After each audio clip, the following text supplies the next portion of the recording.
People told me you and Youngboy was beefing or something like that. I know they be saying that a lot. What?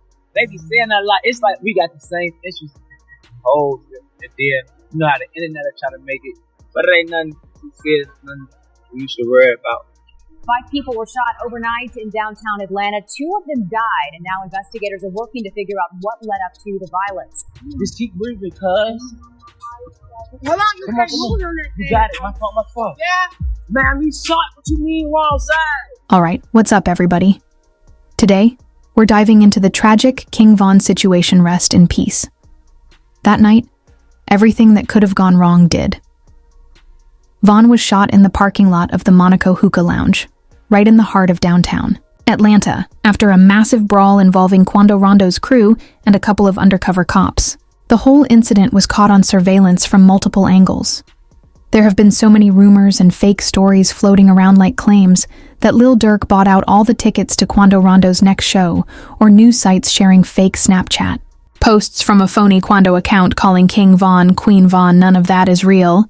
The truth is already wild enough. What most people don't know is that there was almost a second shootout that night.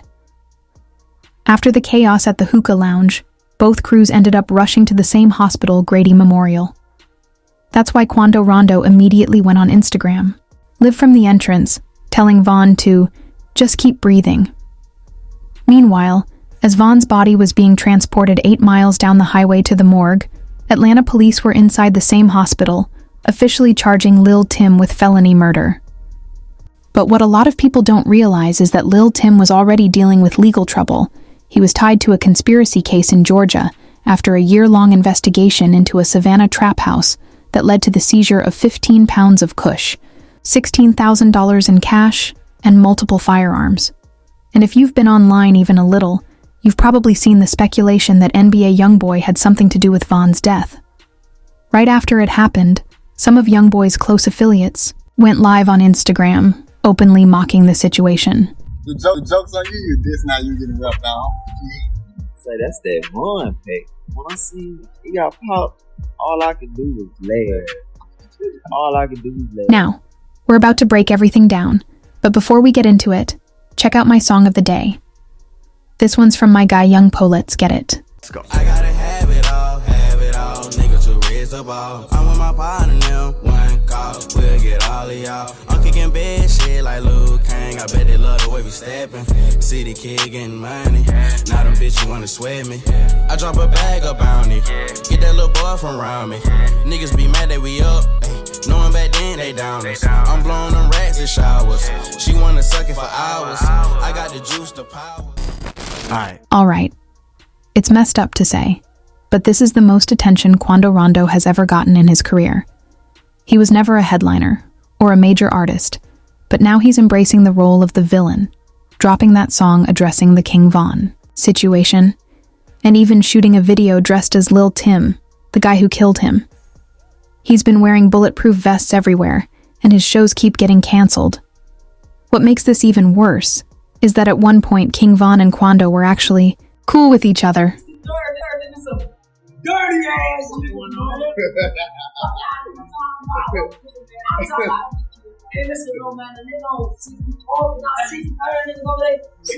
There's a video from a year ago showing the two of them before a show in Atlanta, cracking jokes and even clowning Von's ops together.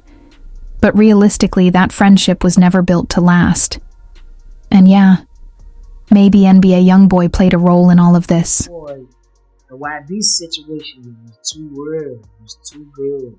All us got a real bond, so I don't music shit. Man, this shit way deeper than that. The reason NBA Youngboy keeps getting brought up in this is because he has ties to both Quando and Von. Quando was actually the first artist signed to Youngboy's Never Broke Again label, and they've been close ever since, making music, doing shows, and even jumping their own security together. When Youngboy was beefing with Kodak Black a few years back, Quando proved his loyalty by going on IG Live and burning Kodak's merch, saying, "Man, we some NBA." He even took that energy to New York, where he got into a brawl in Brooklyn with Kodak's artist, Tutu Geese. According to Tutu, Quando got slapped, chairs were flying, it was complete chaos. Luckily, no one got seriously hurt. But the tension between them is still alive to this day, and Youngboy isn't new to beef. He's got a long list of industry feuds. One that had been quietly building behind the scenes: his tension with a rising Chicago artist named King Von.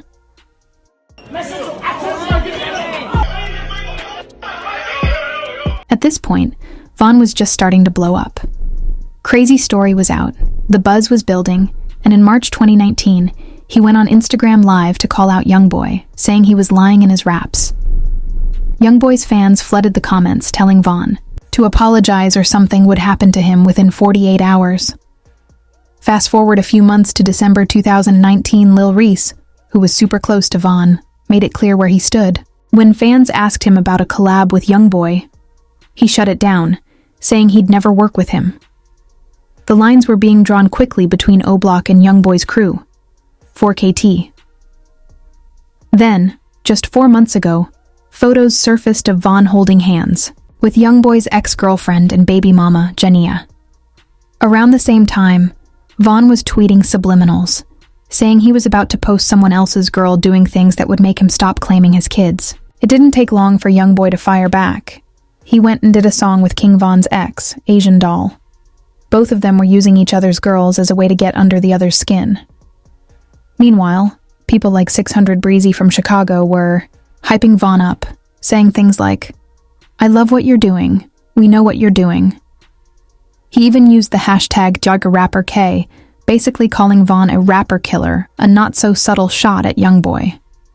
Youngboy responded in his own way, indirectly, but still super direct by saying, "I'm gonna make sure my son F's your daughter since you want to troll." The tension kept building behind the scenes, and Von even threw subliminals at Youngboy on his latest album, Welcome to O-Block, which dropped just a month before his death. On the song Mine Too, Von straight up rapped that he had beef in Louisiana, and the other dude didn't even know it, calling Youngboy out for talking gangster, but not realizing what was really going on. Now he has to prove himself.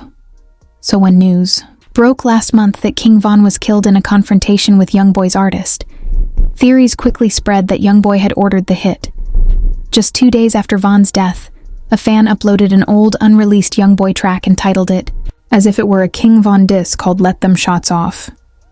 This was pure clickbait, yet the video still managed to climb to number 8 on YouTube's trending charts. Despite having nothing to do with King Von, as speculation grew, fans started revisiting Youngboy's catalog, dissecting his lyrics for hidden messages. One song, in particular, stood out dead trolls. Some claimed it eerily predicted Von's death 2 months before it happened. In the track, Youngboy raps about planning a robbery in Atlanta, leaving his enemies dead, and references D. Rose being away from the Chicago Bulls' home. Connecting the dots, fans noted that King Von was staying in Atlanta when he was killed.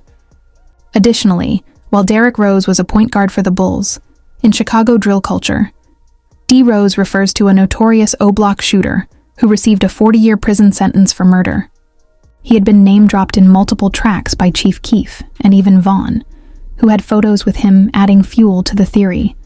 Dead trolls dropped shortly after pictures surfaced of King Von holding hands with Jania, Youngboy's ex-girlfriend. However, let's not get carried away. No, this song didn't predict Von's death months in advance, nor did Youngboy summon some Louisiana voodoo to make it happen. Realistically, the Atlanta reference could apply to anyone. Half the industry operates there, and Youngboy has conflicts with many of them. Jada Youngin and Fredo Bang, for example, have well-documented beefs with him, and both record in Atlanta. Simply put, I don't buy the theory. Even Von's manager made it clear. The altercation was personal between Quando and Von, not some orchestrated hit. Man, it's up. Man, we on some NBA shit, man. Tell Ethica don't send me this shit no more, man. As tensions between both camps grew, word spread that Quando Rondo had been talking about Von behind the scenes for a while. It got to the point where Von allegedly said that if he ever crossed paths with someone from that camp, he was going to handle it himself.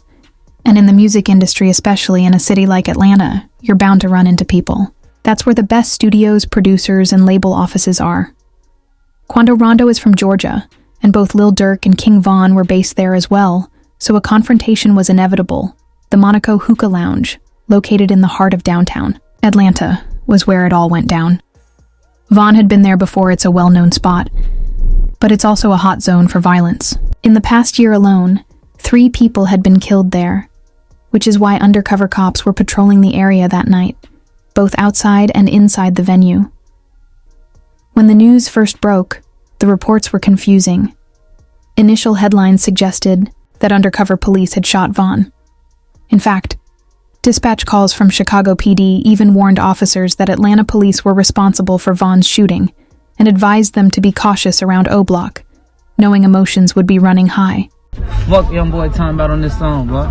He talking crazy on this one. Oh, yeah? He ain't even like that. Oh! On his ass, nah.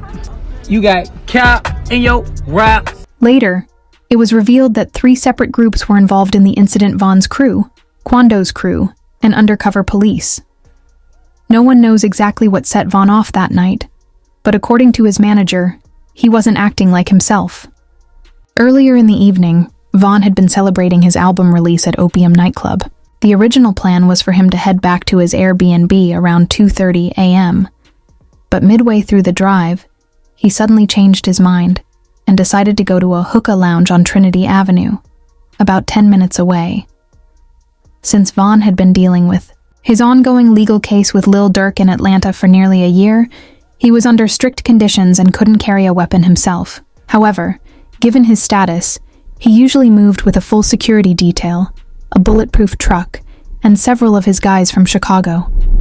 But on this particular night, Vaughn left Opium with only one driver and another vehicle, leaving behind his usual security team.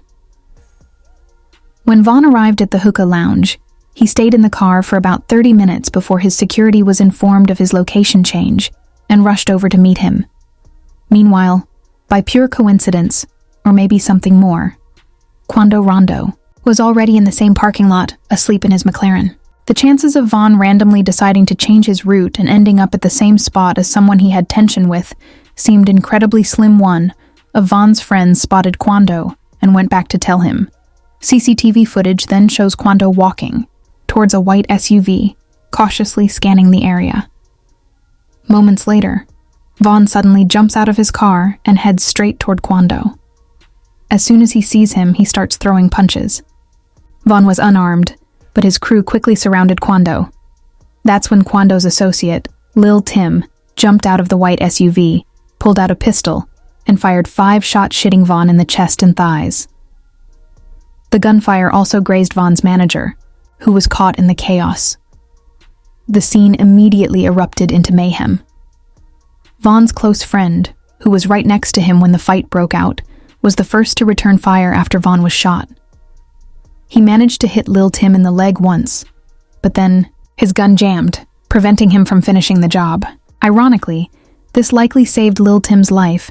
Being shot in the leg caused him to drop to the ground, making him less of a threat to the undercover officers who were stationed nearby in an adjacent parking lot. With Lil Tim on the ground, Vaughn's friend, still holding his jammed Glock, turned and ran toward the undercover officers. They immediately opened fire, hitting both him and another O Block member named Louis. One of them was killed on the spot, while Louis was left in critical condition. Meanwhile, Quando was still tangled up with Vaughn, who had been shot multiple times and was now paralyzed from the waist down. According to Vaughn's manager, Quando was yelling, "Vaughn's shot! Vaughn's shot!" On camera, it appears that Quando leans in and holds onto Vaughn, either trying to help him or possibly attempting to take his chain. It's hard to say for sure. At that moment, Vaughn's brother, Muwap, ran over and punched Quando in the head, separating him from Vaughn. Vaughn's crew then picked him up and rushed him to a getaway vehicle. Unfortunately, despite the hospital being just 10 minutes away, doctors were unable to save his life. What followed was immediate fallout. 2 powerful crews each with influence, money, and connections were now at war. The very next day, 600 Breezy posted footage of himself speeding down the freeway at 150 miles per hour, leaving Chicago for Baton Rouge in what many saw as a direct declaration of war against NBA YoungBoy's crew, 4KT. in Atlanta. Police shot King Von and two of the people. Social media is active with, they're upset with the police. So if we have any jobs in Parkway, send 2 cars. Keep your eyes open, be wary. They're not happy with the police over there. Breezy has been openly talking about revenge on social media, even leaving kissy emojis under Von's killer's Instagram page. A few days after the incident, Von's childhood friend, Mimo600, traveled to Savannah, Georgia, to shoot a music video in Quando Rondo's neighborhood. He may have filmed it near a housing complex close by, but either way, the message was clear. Nobody was backing down. While Mimo was in Quando's area, a girl DM'd him, suggesting they link up. After doing some digging, Mimo realized she had appeared in one of Quando Rondo's music videos just the year before. It was a set-up a backdoor attempt in Quando's own city. This situation is playing out exactly like the old saying, the enemy of your enemy is your friend. But Von's death hasn't just sent shockwaves through the music industry. It's also deeply impacted Chicago itself. This has been the most violent year in the city since 2016. And just like when FBG Duck was killed and one side was celebrating, now it's the other side's turn. Social media is flooded with memes mocking Von's death, so-called Von packs being shared, and diss tracks being made. People close to Duck are showing zero sympathy for Von, keeping the cycle of violence and disrespect alive. That's about it for this video. Rest in peace to Davon. Let me know your thoughts in the comments below, and I'll see you in the next one. Young boy doing a song with Asian doll, and that has nothing to do with this, right? No, this had to do with Von being the person he is, and Ben, he don't like all that sneak this social media stuff.